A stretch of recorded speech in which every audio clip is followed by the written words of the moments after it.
serviços.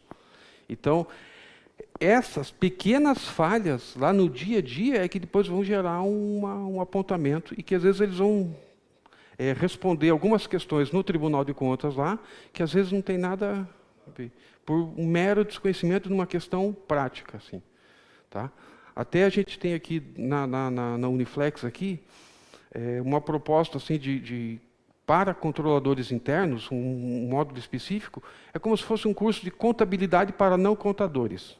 A gente explana aspectos contábeis, assim, de uma forma bem resumida, bem simples, não tão detalhada como na área técnica para contadores, mas de que maneira que vocês, tendo um módulo desse, vocês possam interpretar um orçamento, vocês possam acompanhar um plano de contas, onde está tendo mais dívida, como que está o controle da dívida fundada, de endividamento, como que está o índice de educação, entendeu? Buscar da onde tira os dados. Porque hoje, o relatório lá que a contabilidade apresenta para vocês, lá, um anexo lá, anexo 8, despesas com educação, 28%, 26%. Agora, vocês precisam entender da onde que tirou esses 26%, da onde que tirou os 28%. Quais as receitas que fazem, que influenciam para a apuração do índice. Da saúde, a mesma coisa, né? O acompanhamento da despesa com o pessoal, o que entra com despesa de pessoal? É só folha de pagamento? É só contribuição previdenciária? Ou tem mais coisa que entra no índice?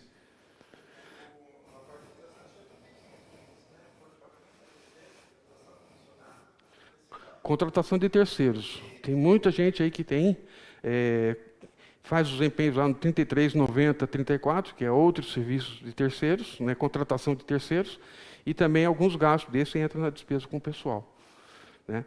Às vezes o teu sistema não pega esse dado, não pega essa informação, mas o Tribunal de Contas, pelo histórico do empenho, ele pega e considera como gasto com despesa de pessoal.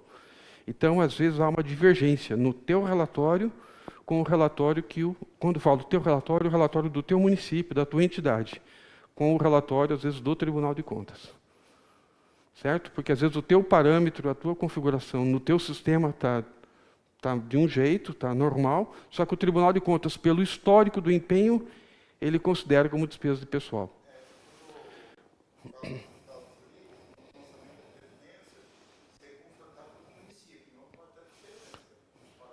Sim.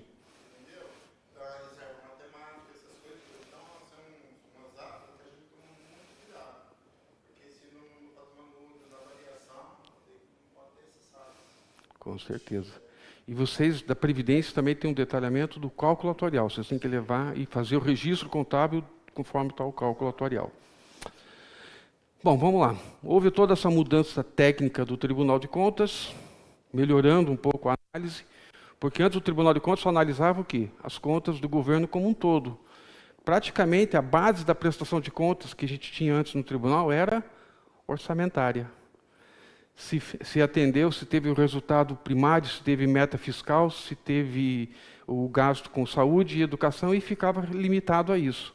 Ele não tinha o quê? Um detalhamento da execução do dia a dia da gestão pública. Hoje, eles têm através dos questionários do Progov.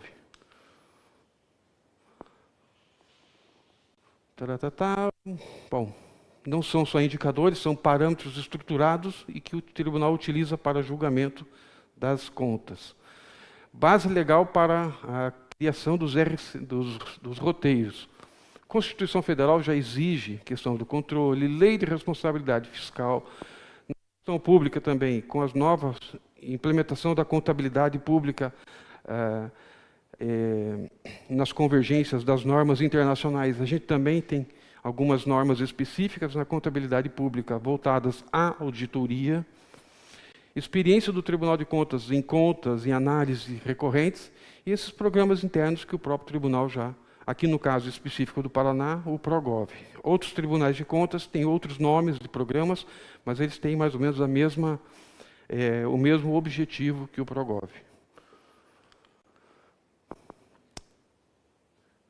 Os 3 pilares, a estrutura, o processo, e depois de tudo isso, surgir o resultado. Então,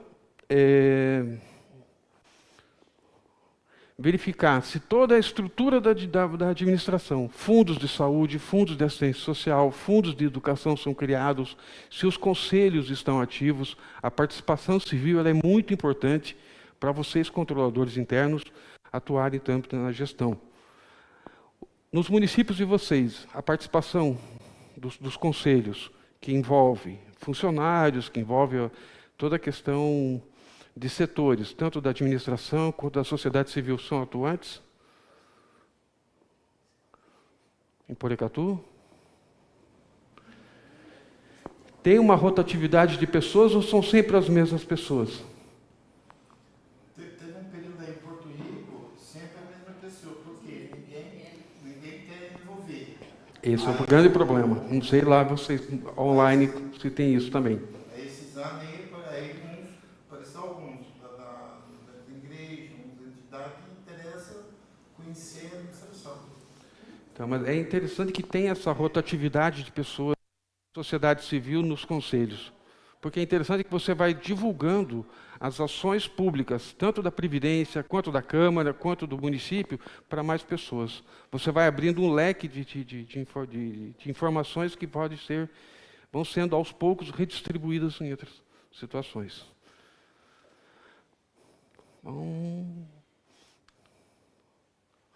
Bom, antes dos roteiros, o Tribunal de Contas só pensava o seguinte: aplicou 25% na educação, aplicou 15% na saúde, a tua despesa com o pessoal está dentro dos 54%, está dentro dos limites, beleza, está tudo aprovado. Agora, tem uma mudança de paradigma. A análise ela é muito mais detalhada. Como que aplicou? Qual o resultado? Onde aplicou o recurso? Qual aplicado? Com que governança? Ou seja, um detalhamento da ação. Não basta dizer, gastei com educação. Eu quero saber, gastei com educação e tive uma melhora no meu índice do Fundeb, do IDEB. Eu tive uma melhora do índice de aprendizagem. Eu tive uma melhora na capacitação dos professores. Então, é esse detalhamento. Eu tive uma melhora no atendimento da atenção primária na saúde. Não basta dizer somente que tem 15% e a tua cidade está cheia de epidemia, cheia de doenças e cheia de coisas. Entendeu? Você tem que ter um controle também mais minucioso na questão da saúde, da assistência social e da educação. Então, com os roteiros do Tribunal de Contas do Progov, você consegue fazer esse mapeamento das situações. Certo?